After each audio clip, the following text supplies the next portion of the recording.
They didn't just think I was a failure.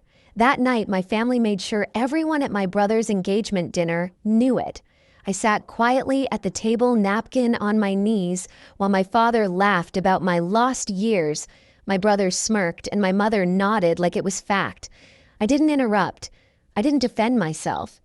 Then his fiancé leaned closer and whispered, "Wait, you're—" The room went still. Even my mother froze.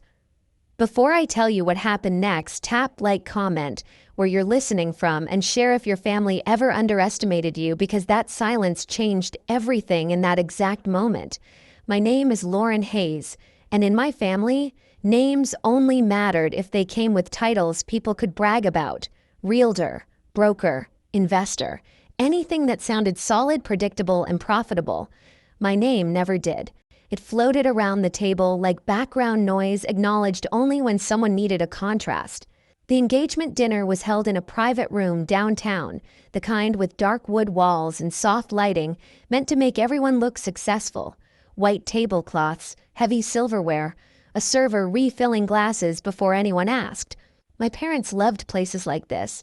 They believed the room you sat in said more about you than anything you could explain. I was seated 2 chairs away from my brother, close enough to hear every quiet joke, far enough to be left out of the center. He looked relaxed, confident, already practicing the role of future patriarch. People leaned toward him when they spoke, laughed a little harder. My parents watched him with the same expression they'd worn my entire life when they talked about him, relief mixed with pride. No one asked me how I was, not really. When someone did glance my way, my mother filled the space before I could answer. "Lauren's still figuring things out," she said gently, like she was smoothing a wrinkle only she could see. My father added something about patience, about how not everyone was built for real pressure. They smiled as if they were being generous. I focused on the table instead, the way the candle flickered, the faint smell of charred steak and pepper, the hum of conversations bleeding in from the dining room outside. These details grounded me. I'd learned a long time ago that if I stayed still enough, people would talk as if I wasn't there. My brother's fiancée sat across from me. She didn't dominate the table. She observed it. When my parents spoke, she listened without interrupting. When my brother talked about work, she asked questions that made him slow down. Her eyes moved carefully, taking in tone more than words. At one point, my father joked about how different my path had been. The table laughed politely. I felt that familiar tightening in my chest, the one that came from being turned into a story someone else controlled. I didn't correct him. I didn't defend myself. Silence had become my reflex, not because I was weak, but because I was tired of explaining a life no one wanted to understand. What no one at that table knew was that this wasn't just another dinner for me.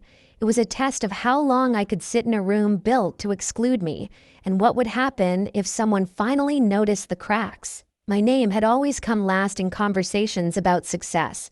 Not announced, not celebrated, just appended like a footnote no one expected to read.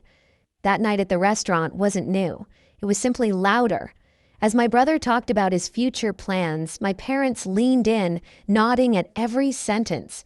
My father added commentary, embellishing details, turning ordinary achievements into heroic stories. My mother smiled the way she always did when she believed she was presenting a perfect family to the world. Every so often, one of them glanced in my direction just long enough to remind me I was still part of the picture, barely. Their words carried me backward. A few months earlier, I'd opened my phone to see photos online from a gathering at my parents' house, a networking night. Drinks on the patio. People in tailored jackets standing near the pool, laughing. I hadn't been invited. When I asked my mother about it later, she sounded surprised that I'd noticed. She said it was very technical and she didn't want me to feel uncomfortable. As if being excluded was a kindness. Then there was the holiday barbecue. The heat, the smell of charcoal, paper plates bending under food. I'd been talking to someone near the fence when my father's voice rose above the music. He was bragging again about my brother, about the business, about legacy. Then he laughed and mentioned me, not with pride, with amusement. People smiled awkwardly. Someone patted my arm like I'd lost something important, and everyone knew it.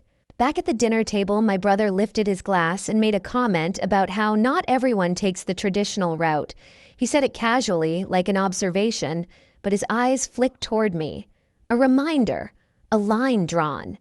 I felt the familiar pressure behind my ribs, the urge to speak, to correct the story, to say something sharp enough to make them stop. Instead, I took a slow breath and folded my hands tighter. I'd learned that reacting only gave them more control. Silence at least belonged to me. The worst part wasn't the jokes, it was the offers. My brother once called me before the engagement, dinner voice soft concerned. He asked if I needed help buying something appropriate to wear, said he didn't want me to feel embarrassed. The implication was clear. I was the problem that needed managing. At the table, my mother leaned toward my brother's fiancé and spoke about my future like it was an unresolved inconvenience. She talked about stability, about how someone might take care of me one day. Her hand rested on my shoulder, light but possessive. That was the moment something shifted. I didn't look up right away. I focused on the sound of my heartbeat, steady and controlled. All those nights working alone, all the calls I couldn't talk about, all the decisions I'd made without anyone's approval. They thought my quiet meant uncertainty. They thought my patience meant dependence. Across the table, my brother's fiancée was no longer smiling. She was watching, really watching. And for the first time that night, I had the unmistakable sense that the story they'd been telling about me was about to run out of room. I didn't flinch when my mother's hand stayed on my shoulder a second too long. I didn't look at my brother when he nodded like the matter of my future had been neatly resolved. Outwardly, I stayed exactly the same, calm, still agreeable. Inside, something finally settled into place. The truth was, my life had never been as uncertain as they believed. It just didn't look like theirs. While my parents hosted dinners and talked loudly about growth and reputation, my days ran on a different clock. Early mornings blurred into nights. My apartment stayed quiet except for the low hum of my laptop fan and the occasional buzz of a call coming in from a different time zone. I learned to measure progress in small confirmations, signed documents, cleared payments, short messages that said we're moving forward. There was no applause, no audience, just momentum. I never talked about it, not because I was ashamed, but because I couldn't. The work demanded silence. Agreements were still fragile. One loose word could undo months of preparation.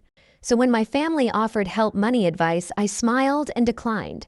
Letting them underestimate me was safer than correcting them.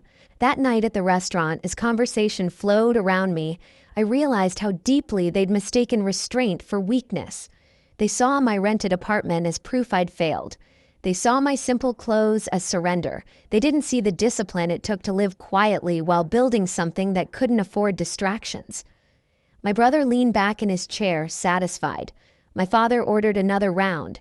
My mother talked about future holidays, already planning who would sit where. They were comfortable, certain. I felt the shift before anything was said. Across the table, my brother's fiancée had stopped engaging with the family's stories. Her gaze returned to me again and again, thoughtful, focused. She wasn't listening to the words anymore. She was watching the pauses, the moments when I chose not to speak, the way I didn't rush to defend myself. I'd seen that look before on calls where people realized they'd made the wrong assumptions. For the first time all evening, I let myself breathe a little deeper. Not because I expected rescue, not because I needed validation, but because I understood something they didn't control doesn't always announce itself. Sometimes it waits. The dinner continued, but the balance had already changed. My parents were still talking, still performing. My brother was still confident, yet there was a growing tension beneath the surface, like a quiet wire pulled too tight. I stayed seated. I stayed silent. Not because I had nowhere else to be, but because I knew exactly when it would matter to stand up. The server returned with another round of drinks, setting the glasses down carefully, unaware that the air at the table had shifted. My father raised his glass first, eager to regain control of the room. To family, he said, smiling wide, and to new beginnings. Everyone echoed him, except me. I lifted my glass a second later, just enough not to stand out. I'd learned how to survive moments like this by staying half a beat behind. My brother launched into another story about his plans, bigger house, bigger responsibilities, bigger future. He spoke with the confidence of someone who had never been questioned. My parents filled in the gaps for him, interrupting each other, polishing every sentence until it gleamed. And Lauren, My father added suddenly, waving his hand in my direction like he'd remembered a detail late. Well, she's always been independent. The pause before that word was deliberate. My mother laughed softly. She likes doing things her own way, she said, the way people talk about stubborn habits they hope will pass. We just want her to be secure. You know how hard the world is. I felt the familiar tightening in my chest, the reflex to shrink. I kept my eyes on the table. The grain of the wood, a faint scratch near my plate. Anything solid? Across from me, my brother's fiancé didn't look away. She tilted her head slightly, studying me, as if a thought had just clicked into place. Then she asked calmly, "Lauren, what exactly do you do?" The question landed differently than the others. It wasn't casual, it wasn't polite filler, it was direct. Before I could answer, my brother chuckled. "It's complicated," he said quickly. "Some tech thing. She's been experimenting." My father nodded, relieved to take over. Lots of people try those kinds of things. It's a tough space. I felt heat rise in my neck. Still, I said nothing. The fiancé didn't smile. "What kind of platform?" she asked, eyes still on me. The table went quiet in a way that felt unfamiliar. My parents shifted. My brother cleared his throat. "She's modest," my mother said, touching my arm again. "She doesn't like to talk about it." That was when the fiancé leaned in, slightly lowering her voice, not enough to be secret, but enough to change the tone. "Is it logistics related?" she asked me. I looked up for the first time in minutes. "Yes," I said. One word, calm, steady. Her eyebrows lifted almost imperceptibly. "Global," she continued. I nodded. My brother laughed again, a little too loudly. "See, this is what I mean. Very vague." The fiancé ignored him. Her attention sharpened, professional now. "Supply chain optimization?" I felt my pulse slow. "Yes." The silence thickened. She exhaled slowly, eyes never leaving mine. Then she murmured, just loud enough for the table to hear, "Wait, you're—" She stopped herself mid-sentence. The effect was immediate. Conversation died. Glasses paused halfway to mouths. Even the server a few tables away seemed to hesitate. It felt like the entire room had taken one breath and forgotten how to release it. My father frowned. "What is it?" he asked, irritation creeping in. The fiancée straightened in her chair. "Lauren Hayes," she said carefully. "You're the founder, aren't you?" No one spoke. I met her gaze and gave a small nod. The sound my brother made wasn't quite a laugh and wasn't quite a gasp. Founder of what he demanded. She didn't answer him.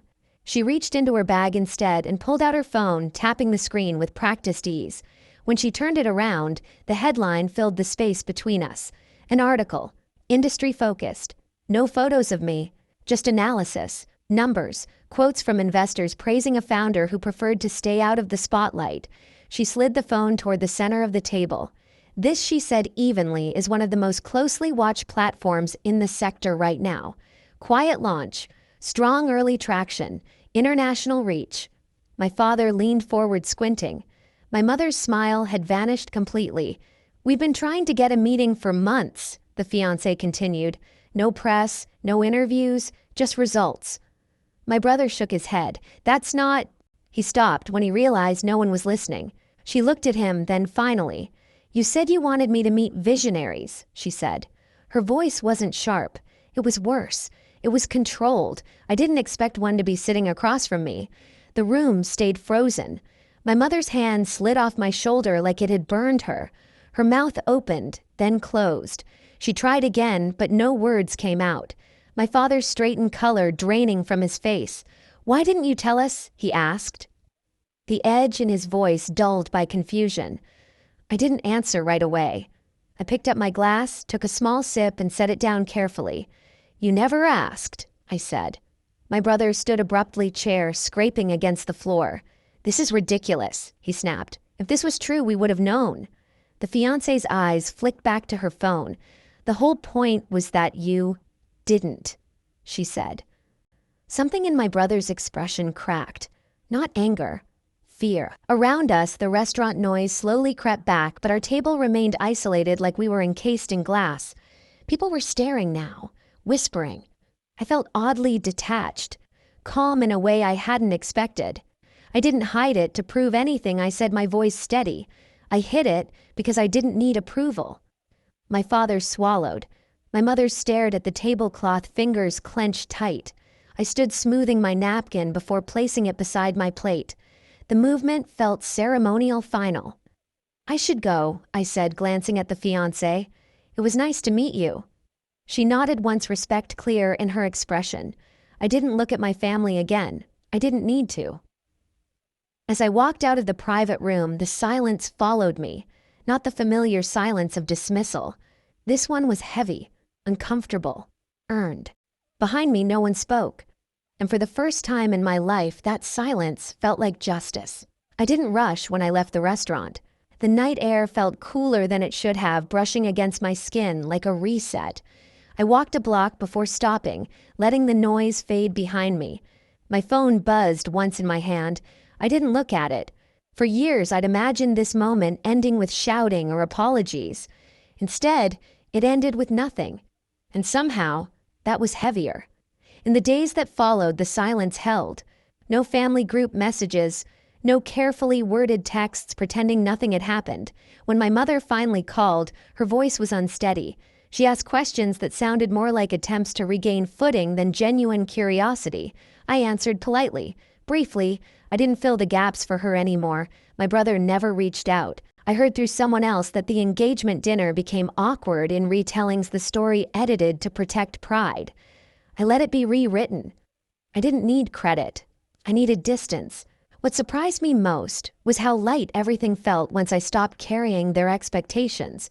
My work continued. Calls, decisions, progress. Nothing had changed there. What changed was the quiet inside me, the constant bracing, the urge to prove something to people who had already decided who I was. I realized then that resolution doesn't always look like reconciliation. Sometimes it looks like clarity, like knowing where you end and where other people's opinions begin. I didn't lose my family that night. I lost the version of myself that kept shrinking to fit into their stream. And I didn't miss her at all. I used to think being accepted by my family would finally make me feel whole. Now I know that understanding myself mattered more than earning a seat at their table. That night didn't change who I was, it revealed it. If you've ever been underestimated by the people who were supposed to see you best, you're not alone. Share where you're listening from and tell me what helped you stand your ground. And if stories like this matter to you, subscribe so you don't miss the next one.